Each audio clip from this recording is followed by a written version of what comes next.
Social welfare supervisor एक बहुत बड़ी अपॉर्चुनिटी है फीमेल्स के लिए और मैक्सिमम फीमेल्स ने इस एग्जाम को क्रैक करने के लिए हार्डवर्क करना स्टार्ट भी कर दिया होगा। लेकिन आप सबको बता दो, इस एग्जाम को क्रैक करने के लिए आपको सिर्फ हार्डवर्क नहीं, आपको चाहिए exam related concise study material, repetitive revision and guidance bye experience faculty. और ये सारी चीजें हम लोग प्रोवाइड कर रहे हैं हमारे फीमेल सुपरवाइजर कोर्स में विद 100% सिलेक्शन गारंटी। और अगर आप भी इस एग्जाम को क्वालिफाई करना चाहते हैं तो ज्वाइन करिए हमारा पेड कोर्स। ज्वाइन करने के लिए आप स्क्रीन पे दिए व्हाट्सएप नंबर पे मैसेज करें, मैसेज में आपको लिखना सुपरवाइजर कोर्स, आपको सारी डिटेल प्रोवाइड कर दी जाएगी। Alright, thank you.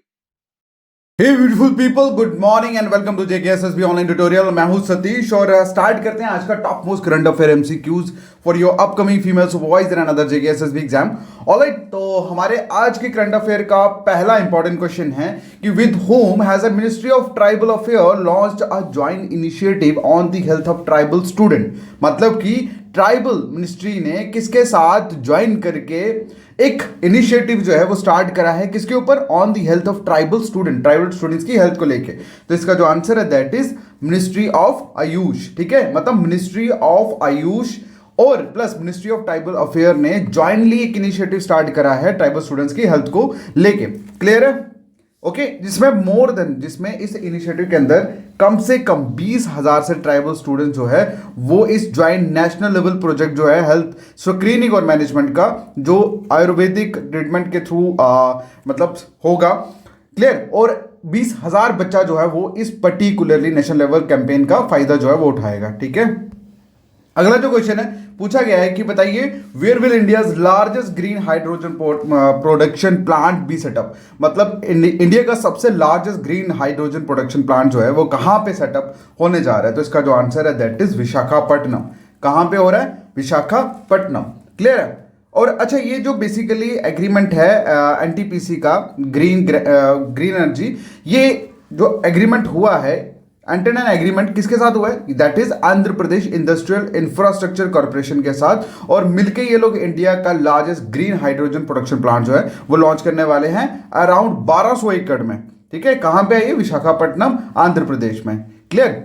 चले, अब बेसिक जो मेन इसका ऑब्जेक्टिव है इस प्लान को स्टार्ट करने का, दैट वाज कि इस पर्टिकुलर प्रोजेक्ट के अंदर 12,000 टन का जो ग्रीन हाइड्रोजन है उसको प्रोड्यूस किया जाएगा हर दिन। क्लियर? अगला जो क्वेश्चन है पूछा गया, बताइए who has been appointed as part time non official director of bank of India. तो non official director of bank of India कौन अपॉइंट हुए हैं? तो इसका जो आंसर है दैट इज एमआर कुमार। ठीक है, ये बेसिकली पहले एलआईसी के चेयरमैन भी रह चुके हैं, अब इनको part time non official director and non executive chairman जो है वो अपॉइंट किया गया है बैंक ऑफ इंडिया द्वारा। ठीक है, अगला जो क्वेश्चन पूछा गया है कि फोर्थ खेलो इंडिया विंटर गेम्स कहां पे हेल्ड होगा? तो इसका जो आंसर है दैट इज गुलमर्ग। कहां पे होगा? गुलमर्ग में। तो हम गुलमर्ग आप सभी को पता है जम्मू कश्मीर में है। तो जम्मू कश्मीर के लेफ्टिनेंट मनोज सिन्हा ने बेसिकली इनॉग्रेट करा ये fourth edition of Khelo India winter games. कहां पे? गुलमर्ग में। Okay, clear? और इसी के चलते यूनियन मिनिस्टर जो है स्टेट के for youth affair and sports के, जिनका नाम है नीतीश प्रामाणिक, ठीक है, वो भी इस ओकेजन में प्रेजेंट थे। और बेसिक मतलब अगर हम बात करें तो 1000 एथलीट फ्रॉम डिफरेंट 20 स्टेट से वो पार्टिसिपेट करेंगे इस कंपटीशन में। क्लियर? अगला जो क्वेश्चन है पूछा गया है कि with home has the Goa state government join hand for climate finance facility. मतलब किसके साथ मिलके गोवा स्टेट गवर्नमेंट ने मतलब हाथ जो है वो मिलाया है किसके लिए? क्लाइमेट फाइनेंस फैसिलिटी के लिए। तो इसका जो आंसर है that is world bank. So finally Goa state government ने सेटअप करा है एक फाइनेंशियल फैसिलिटी पार्टनरशिप किसके साथ? वर्ल्ड बैंक के साथ। ओके, अगला जो क्वेश्चन है that is where is international tourism expo being organized in Uttar Pradesh.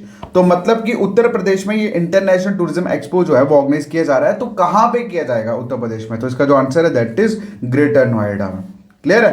तो अब ये स्टार्ट कब से होगा? ये 22 फेब से जो है वो स्टार्ट होने वाला है, जिसमें अराउंड 120 इंडियन सिटीज जो है वो पार्टिसिपेट करेगी इस 3 दिन के एक्सपो में। क्लियर है?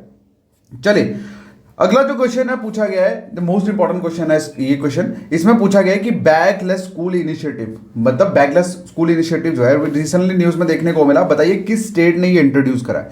किस स्टेट ने बैकलेस स्कूल इनिशिएटिव जो है वो लिया है? तो इसका जो आंसर है दैट इज मध्य प्रदेश। क्या आंसर है? मध्य प्रदेश। और मध्य प्रदेश गवर्नमेंट ने बेसिकली एक इनोवेशन जो है, इनोवेटिव स्टेप जो है वो लिया है, जिसका नाम है बैगलेस स्कूल पॉलिसी। ठीक है, और ये बेसिकली स्कूल के नॉर्म्स, स्कूल को लेके बच्चों का आप देखते हैं आज के टाइम पे अगर हम बात करें तो छोटे छोटे बच्चे और उनका वजन अगर आप लोग देखो तो 7-8 किलो तो उनके बैग में होता है। तो बस उसी को लेके इन्होंने प्रॉपर एक सेटिंग करी है, वेट लिमिट जो है वो रखी है स्कूल बैग्स के लिए, जैसे 1 से 1.6 केजी से लेकर 2.2 केजी तक किसके क्लास 1 2 के लिए, और वहीं पर 2.5 से 4.5 किलो जो है वो रखा है 9th 10th के लिए। ठीक है, और ये बेसिकली एम जो स्टार्ट मतलब लिया गया है, इसका मेन मकसद यही है कि जो फिजिकल बर्डन है एक स्टूडेंट के ऊपर उसको खत्म किया जाए थोड़ा, और उनको एक कंफर्टेबल लर्निंग एनवायरनमेंट जो है वो प्रोवाइड किया जाए। क्लियर? नेक्स्ट जो क्वेश्चन है पूछा गया है कि नीलगिरी मर्तीन रिसेंटली न्यूज में देखने को मिला is endemic to which of the following region in India. Clear है? तो कौन से रीजन में है भाई इंडिया के ये? तो इसका जो आंसर है दैट इज वेस्टर्न घाट। ठीक है, कहाँ पे? वेस्टर्न घाट। और बेसिकली एंडेमिक होता है मतलब जो विलुप्त होने की, जो खत्म होने की कगार पे होता है ना बेसिक। ठीक है, तो ये इसका नाम क्या है? इसका नाम है नीलगिरी मर्तीन। अगला जो क्वेश्चन है दैट इज समग्गा सरलामा यात्रा ट्राइबल फेस्टिवल रिसेंटली न्यूज में देखने को मिली। अब क्वेश्चन ये पूछा गया है कि ये कौन सी स्टेट में सेलिब्रेट की जाती है। ठीक है, तो इसका जो आंसर है दैट इज तेलंगाना। ठीक है, कहां पे? तेलंगाना में है, और ये लार्जेस्ट ट्राइबल फेस्टिवल है भाई एशिया का। ठीक है, चलिए अगला जो क्वेश्चन है पूछा गया है कि रिसेंटली कौन सी कंट्री ने लॉन्च करा है dream of the desert train in the middle east. इस क्वेश्चन का आंसर आप लोग करोगे कमेंट सेक्शन में। क्लियर? बाकी आज के लिए इतना ही, मिलता है नेक्स्ट वीडियो, तब तक के लिए thank you so much, take care, bye bye.